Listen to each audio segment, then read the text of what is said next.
Oh, David, look at the time. It's time for... The Chainsaw Minute!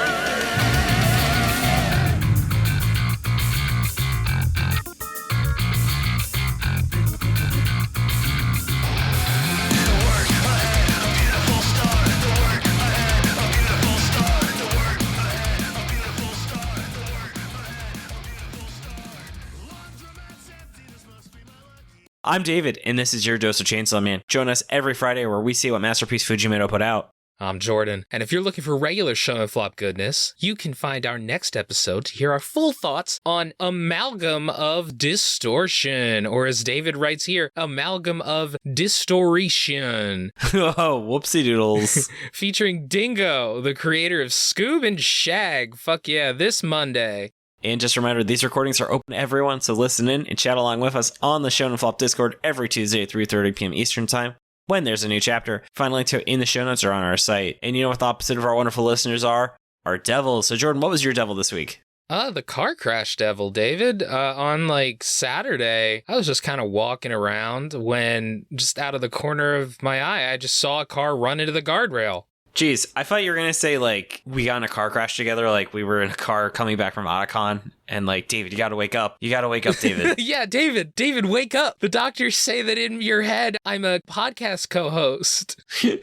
I'm actually your wife. Anyway, I did go over to help. It was an old lady, and she was all right, but it was fucking crazy. The car got totaled. That sounds absolutely bananas. It was fucking nuts. Thankfully, again, she seemed to be okay. Oh, well, I'm so glad to hear that. Yeah, me too. God, what about you? Mine was the food poisoning devil, so I went on a trip with some friends, and I got super sick on Monday, so that was not great. We think it may be some frozen yogurt we ate, because only people that ate frozen yogurt got sick, which is kind of crazy. Oh, God. Yeah, I know. But I did make eye contact with one of my friends was grilling, and he dropped a piece of American cheese to put, on a hamburger, and he was, about to put it back on the grill, and then he saw me looking at him, and then he threw it away. So I also think that maybe his hygiene standards may also have been related to the food poisoning. Very possible, yeah. Oh, Jesus Enough Christ. about that, Jordan. Let's hear the plot summary for... Chapter 139! A chair's feelings! Anyway, let's get into the plot summary. Sword Guy tries reminding Denji that he was at the final battle with Makima, but Denji wasn't even there for that fight. Remember? He was just kind of lying down while Pochita took the form of Denji and fought. So he definitely doesn't fucking remember him and decides to leave and go to class. Unfortunately, Sword Guy just transferred there into his class. His name is Miri Sugo, and he hates all of his other classmates. He likes running and playing piano, and his classmates won't leave him the fuck alone. He meets Denji on the roof, where Fumiko is sitting on him, presumably for 200 yen or something. Miri tells Denji that the weapons have all joined the Chainsaw Man Church, and he asks him to join too. Fumiko points out how fucking ridiculous it is for the Chainsaw Man Church to literally hire Chainsaw Man as just a team member instead of That's like if they tried to hire Papa John's back and not had him in charge. It's like if they hired Jesus to be a priest. Yeah. Yeah, and Denji even resists when Miri says that he gets to eat steak every day with the money they give him. He even gets to go to the arcade. Popcorn David. Well, Fumiko and Denji talk about what food they could eat every day. Miri gets mad and says that he joined because he was sick of being controlled and wanted to do this of his own free will. Okay, yeah, sure, buddy. Yeah. Between Fumiko pointing out he may still be getting manipulated and Denji saying he's happy with his normal life, Miri angrily decides to walk off. He says he didn't just come here to recruit Denji, but also because he wanted to be Denji's friend because he saved him from Makima. Aw, David, he wanted to be his friend. Aww. That's so sweet. As he leaves, though, he says that it's a shame Denji isn't joining because he'd be able to sleep with as many women as he wanted. Suddenly, Denji teleports in front of Miri. Nothing personal, kid. He literally says, what the fuck? Did you just teleport? How did you get here? And says that, yeah, he was a tool, but no longer.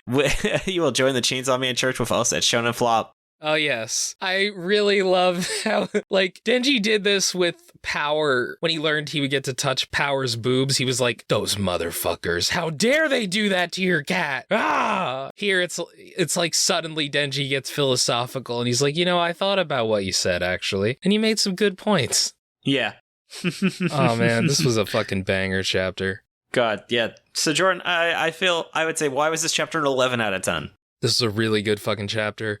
Listeners, yeah, definitely keep this one in your pocket for chapter of the year. Yeah, this is why I wasn't worried when last chapter was a little bit lacking, because then Fujimoto just pulls shit like this out. You know, it's great to see Sword Guy. I like Sword Guy at this point. I think he's genuine. I think he does want to be Denji's friend. It's nice to see that. And there's also kind of a philosophical discussion. Like, I really like when Denji was Fumiko's chair, and Miri's like, dude, why do you want to be a chair? And he's like, well, butts are nice, and, you know, a chair is kind of content with being a chair. Which is like a fantastic line. It kind of sums up Denji's entire personality, where it's like, yeah, whatever, I'm just kind of content with this, even if it's not ideal. I can just kind of subsist. And also, I like feeling a butt on my back. Hey, you gotta respect that. Yeah, but it is also like a butt on his back. He's not even like touching it with his hand. It's just like, this is the little bit that I can get, I am content with. It's kind of sad, but it also fits him very well. It's very insightful into his character. Yeah, and also I think it's interesting that this confirms Dennis had no memory of when, I guess, Pochita was in control during that last arc, because Pochita wasn't in control. Denji ripped off a piece of Pochita, and then Pochita became... I'm talking about that initial fight against the hybrids. Obviously, when he gets at the end of the fight, He regains control, but like when he was fighting Sword Guy, he didn't remember anything. Right. Yeah, you're right. Yeah. Dennis was not in control. They weren't fighting Dennis. They were fighting the actual Chainsaw Devil. They were fighting Patrick, which is the 4-kid's name of Pochita. But they'd probably just keep it Pochita. They'd make it Poochie. Let's be real. It would be Poochie. That's true. They were fighting Poochie. Yeah. Where's Poochie? You know what, David? Whenever Poochie's not on screen, I am asking where's Pochita.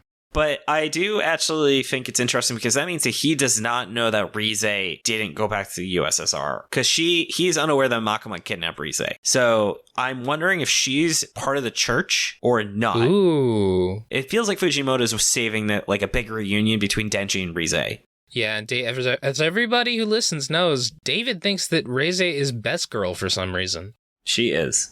I guess. I mean, you can say that. I mean, it's absolutely power, but like, whatever. By the way, do you think that Denji's face on page 13 is a King Crimson reference? I don't think it was intentionally one, but I see where you're coming from there. He is making the same face as the first album. That would be In the Court of the Crimson King, of course, as everyone knows. Yes. I do like that David pointed out here that, so they're talking about the food they can eat, because Miri's like, I could have steak every day. And Denji's like, I don't know, I might eventually get sick of steak, but I could eat Chinese food every day. And then, that's a fact. Yeah, and then Fumiko's like, oh, I could eat sushi or parfait. And David pointed out that parfait is Fujimoto's favorite food. And I would like to also point out Fumiko's name kind of has similarities to Fujimoto. That's his sister actually playing that character. Yeah. For those who know, Fujimoto pretends to be his younger sister on Twitter. Have we confirmed that he even has a younger sister? Probably he doesn't.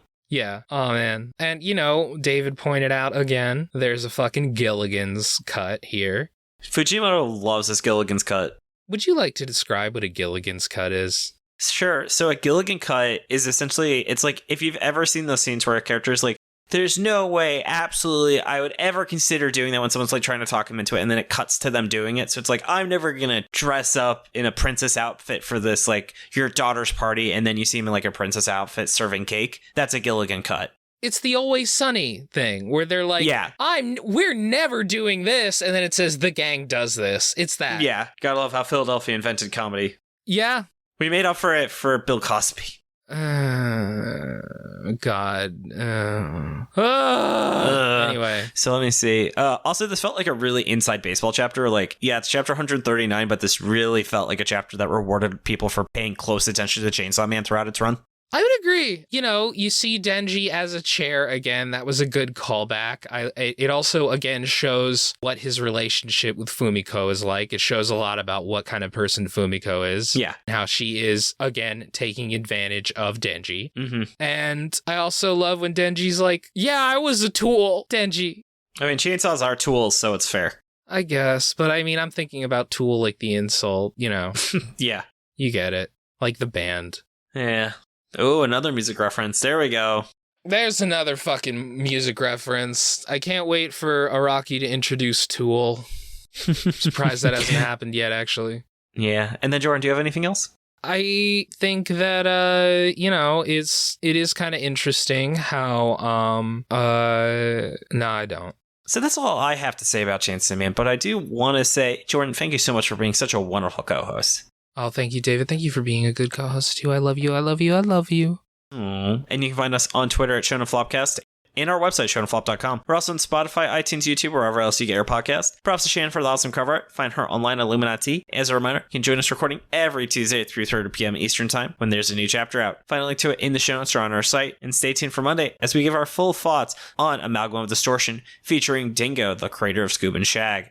Listener, I would like you to know that David's exact words here are, stay tuned for Monday as we give our full thoughts on Amalgam of Distortion featuring Dingo, blah, blah, blah. Exactly what he said. Bye. Wait, no.